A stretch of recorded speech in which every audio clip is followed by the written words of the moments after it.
Hey, hey, hey!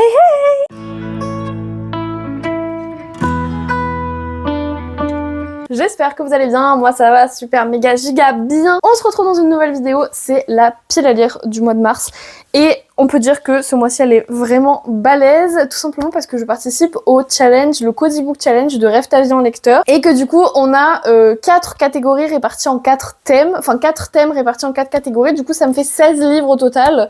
Donc comment vous dire qu'on a du pain sur la planche, donc comment vous dire qu'on démarre tout de suite. C'est parti!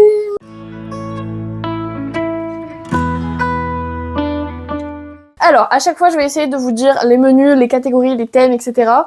On va pas résumer les livres, on va pas se mentir parce que les thèmes résument assez bien les livres déjà. On va essayer de faire ça clair et concis, les enfants. On commence avec le premier thème qui est le Roi Lion et comme première catégorie, c'est royauté, destin, etc., etc. Alors, j'ai mis The Hurricane Wars de Théa Ganzon chez Calix. Rappelez-vous, c'était une relecture que je devais faire au mois de février et que je n'ai toujours pas faite. Je sais pas pourquoi d'ailleurs. On va être sur une histoire de destin où notre héroïne en fait va découvrir son destin et qui elle est réellement. Et en plus de ça, on est sur des prince, enfin empereur, etc. J'ai considéré ça dans Destin, Royauté, etc. C'est une bonne excuse pour le relire. Et voilà, j'ai beaucoup trop hâte parce qu'en plus, vous le voyez juste là, j'ai le tome 2 qui m'attend, que j'ai eu au Papa Noël. Donc j'espère très sincèrement que je vais réussir à le lire parce qu'en plus, je m'en souviens que je l'avais surkiffé, mais ça fait tellement longtemps que je l'ai lu que honnêtement, je m'en souviens pas très bien. Dans un second temps, on a Cycle de la vie, éléments et divinité. Et pour ça, j'ai mis Les dieux oubliés, le tome 1 Hadès et Perséphone de Calypso Caldin chez Hugo Roman. On va être sur une histoire impliquant des dieux, donc les dieux de l'Olympe, et en plus de ça, on est sur le dieu des enfers, donc ça m'évoquait quand même vachement pas mal le cycle de la vie.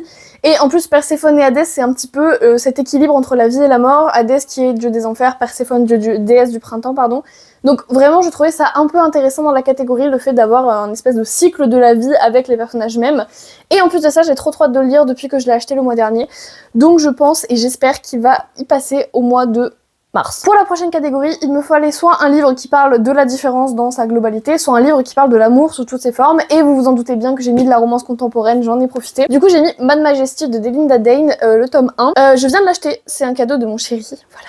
Je suis très contente. Ça fait vraiment très longtemps que je voulais l'acheter, j'étais absolument... Voilà, je voulais trop l'acheter, il fait 600 pages quand même. Mais bon, je me dis que c'est l'occasion pour le lire parce que j'ai trop hâte. En fait, ce tome-là m'intéresse beaucoup moins que le tome 3, mais vu qu'il faut les lire dans l'ordre, voilà, du coup pour la romance, j'ai mis celui-là. Ensuite, pour la dernière catégorie, il fallait soit une found family, soit une quête identitaire, ce genre de choses. Et j'ai mis, vous allez comprendre pourquoi, Le prince de l'autre monde de Orlan Grey, pour la bonne et unique raison, chez Addictésie, pardon, parce que on va être sur une héroïne qui débarque dans un monde qu'elle ne connaît pas, et qui va devoir comprendre qui elle est, pourquoi elle est là, ce genre de choses. Je trouve ça hyper intéressant. Pour une quête identitaire, j'ai un peu modulé comme je voulais, on va pas se mentir. Mais la catégorie quête identitaire, je me suis dit qu'une nana qui débarquait dans un monde qu'elle ne connaissait pas, ça peut représenter un truc pas mal pour cette catégorie, donc je l'ai mis là. La prochaine catégorie, il s'agit de la série Stranger Things. En gros, pour vous expliquer ceux qui ne connaissent pas le challenge, elle choisit un Disney, une série, un jeu vidéo, un jeu de société, et elle crée des catégories à partir de ça. Et donc du coup, la première catégorie, c'est les mondes parallèles, les nouveaux mondes ou la dark fantasy. Pour la dark fantasy, Bloodguard de Ceci Robson chez Corrigan. On va être vraiment sur une histoire où le but est de devenir le gladiateur le plus sanglant pour pouvoir gagner énormément d'argent, etc. Oui, on est vraiment sur un truc violent, on vous dit il a perdu son humanité, machin, machin. Je crois que la page de trigger warning, elle fait à peu près ma taille. Donc je pense qu'on peut dire que c'est de la dark fantasy. C'est un beau bébé, certes, mais je vais quand même essayer de le lire. Ensuite, deuxième catégorie, c'est amitié en général ou alors des créatures.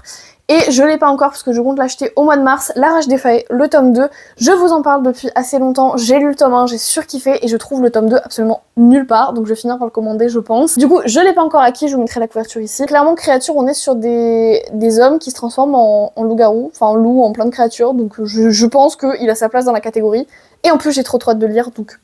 on fait d'une pierre deux coups, c'est quand même pas mal. La troisième catégorie, ça va être temporalité, science-fiction, immortalité. Et pour ça, j'ai décidé de reprendre des dieux. Et j'ai pris le tome 2 de Witch and God, l'enlèvement de Circé par Liv Stone. Alors apparemment, le tome est vraiment un peu vénère. J'avais lu le tome 1, j'avais surkiffé, mais ce tome-là est apparemment un peu... bon, voilà. Donc je sais pas encore si je vais le lire parce que je me tâte vraiment à lire ce tome 2 puisque je sais que la suite de la saga part un peu en cacahuète et nous fait beaucoup mal au cœur, donc bon. Mais j'adore quand même Witch and God et vraiment du coup il y a des divinités qui sont quasiment immortelles. Alors c'est pas encore, mais dans la saga d'après il y a des histoires de temps. Donc après je sais pas de quoi est fait ce tome, s'il faut il y a des histoires de temps. Je ne sais pas. J'ai un peu triché, j'avoue. Et la dernière catégorie, il faut de la jeunesse, des pouvoirs ou que le personnage principal soit un enfant. Et pour ça, j'ai pris de la jeunesse, qui en plus a des pouvoirs. Le Noir et ma couleur de Olivier Gay, le tome 1, La menace chez Rajo. C'est la saga de mon enfance, clairement. Elle est où? Elle est juste là, regardez, il y a un trou. J'ai tous les tomes et je ne sais pas pourquoi je me tâte à la relire alors que j'avais adoré cette saga entre magie, amour, adolescent, enfin c'était juste génialissime. Donc écoutez, je me la suis mis dans le challenge, c'est un tout petit livre en espérant que je vais réussir à la lire. Ce serait génial. Le menu numéro 3, c'est Overcooked 2, en l'occurrence, parce qu'il y en a deux, mais bon bref. Moi j'ai joué aux deux et j'ai adoré ces jeux, c'est vraiment super sympa, que ce soit avec vos amis, votre soeur, votre mec, n'importe qui, vos frères et sœurs, bref. Le première catégorie, c'est la lecture commune, et alors il s'agit du Fracas des envolées. J'ai oublié de noter le nom de l'autrice. Je vous mettrai la couverture juste ici parce que du coup je ne l'ai pas encore acheté. Alors j'étais pas très convaincue par la lecture commune au premier abord et c'est vrai que en regardant, enfin je suis tombée par hasard en fait sur un réel de l'autrice et il est vrai que j'ai très envie de le lire maintenant. Essentiellement parce que le jaspage est incroyable. Ça joue sur voilà ma capacité à aimer un livre, le jaspage. Voilà, donc je vous en reparlerai en temps et en heure. Ensuite, la seconde catégorie, on parle de cozy fantasy, de pâtisserie ou de magie. Alors pour le coup, il n'y a pas de magie ni de fantasy, mais j'ai décidé de lire Macarons et sentiments, c'est le tome 2 de Chaud devant de Émilie Parizeau chez Hugo. Alors de le lire, j'en suis là. Donc de le finir. En fait, je m'étais arrêtée à l'époque parce que je n'aimais pas du tout le caractère de l'héroïne et en discutant avec l'autrice il y a pas si longtemps, elle m'a dit franchement continue parce que après je la fais se calmer. Donc en vrai, bon, elle me l'a pas dit comme ça, mais en gros elle m'a dit franchement persévère, donc je vais essayer. Du coup, j'en suis à plus de la moitié. On est sur deux pâtissiers en fait qui se tirent un peu la bourre, dont le mec qui veut draguer la nana qui est très indépendante, qui en plus de ça a une fille déjà grande. Donc voilà, c'est quand même assez. Et en plus il y a un peu pas un quiproquo, mais en gros. Ils ont une personne en commun, mais ils ne savent pas que l'autre est l'autre. Enfin, vous voyez, c'est assez particulier.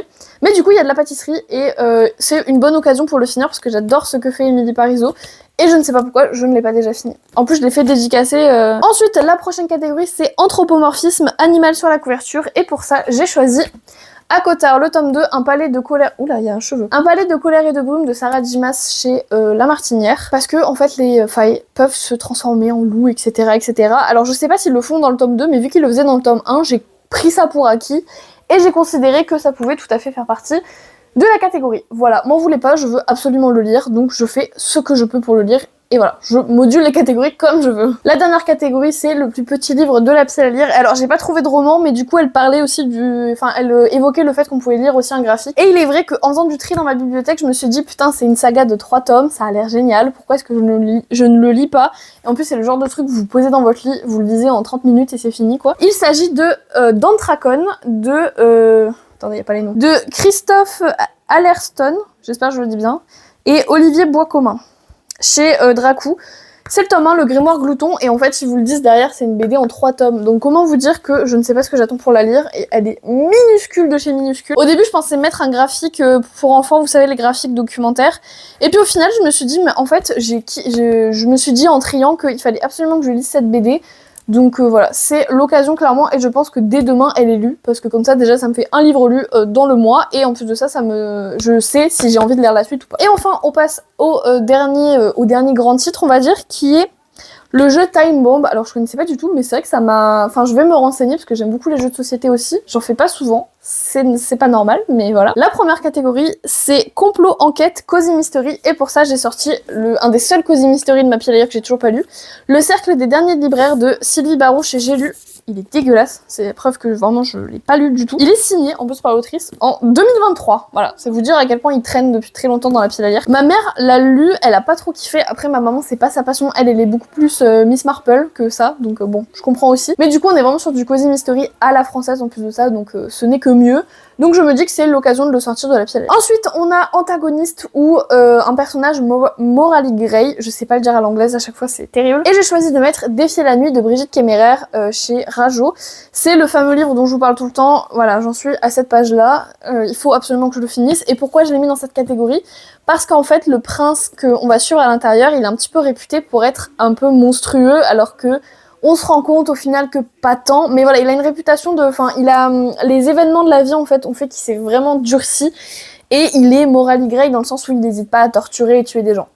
Voilà, c'est sympatoche. Après, je pense que vu ce que je vous ai présenté en fantasy, les Morally Grey, j'en ai beaucoup, donc au pire, il y en a un autre livre qui prendra la catégorie, mais c'est aussi l'occasion de le finir, et en plus de ça, je trouve que le prince, je crois qu'il s'appelle Coric, oui, Corée qui est quand même vachement, bon, pas très recommandable, on va dire. Mais du coup, ça me fait aussi une occasion pour le finir, c'est absolument parfait. La troisième catégorie, c'est dystopie, steampunk ou Londres. Alors c'est vrai que là, pour le coup, on est très loin de la dystopie, mais vu qu'il y avait Londres au milieu, je me suis dit c'est bon, je prends. En vrai de vrai, si je veux vraiment lire du steampunk, j'ai un seul truc de steampunk, c'est... Ah bah non, je l'ai plus, en fait, je l'ai vendu, je suis bête. Bah j'avais un seul livre steampunk et je l'ai vendu, parce que comment dire que le steampunk, c'est plus trop à la mode, je trouve, et je trouve ça très dommage, parce que j'aimais bien, fut une époque. Donc c'est vrai qu'on en a plus trop qui sortent, c'est assez dommage. Mais du coup, pour Londres, j'ai pris La saga des 4 soldats de Elizabeth Hoyt, le tome 1. J'ai très envie de lire de l'historique en ce moment, parce qu'il y a la série Bridgerton qui vient de sortir, la saison 4 est sortie au complet. D'ailleurs, j'hésite à la regarder avec mon mec, mais j'ai peur. Parce que vu que chaque série que je lui montre, il tombe dedans comme Jaja, j'ai vraiment peur que du coup, je le fasse tomber dedans comme jamais. Parce que j'en vois beaucoup des nanas qui regardent avec leur mec et qui après peuvent plus faire les commentaires qu'elles veulent sur Anthony et bon bref, on s'en fout.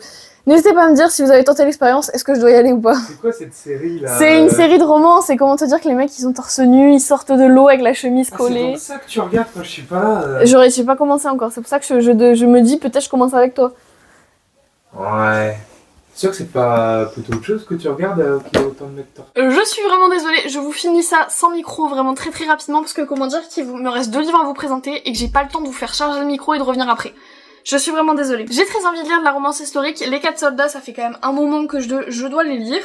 Et du coup, je pense que ça pourrait me remettre le pied à l'étrier pour Bridgerton. Et comme ça, avant chaque saison, je lis le tome en fonction de la saison. Donc ça peut être pas mal. Donc voilà, les 4 soldats, j'essaye absolument promis de le lire au mois de mars. Et voilà, on croise les doigts avec. Et la dernière catégorie, c'est mensonge, illusion, duel. Et pour ça, j'ai pris ma lecture en cours. D'ailleurs, Le cœur du prince Corbeau, le Royaume des Fairies tome 1 de Tessanja Odette chez Vibes.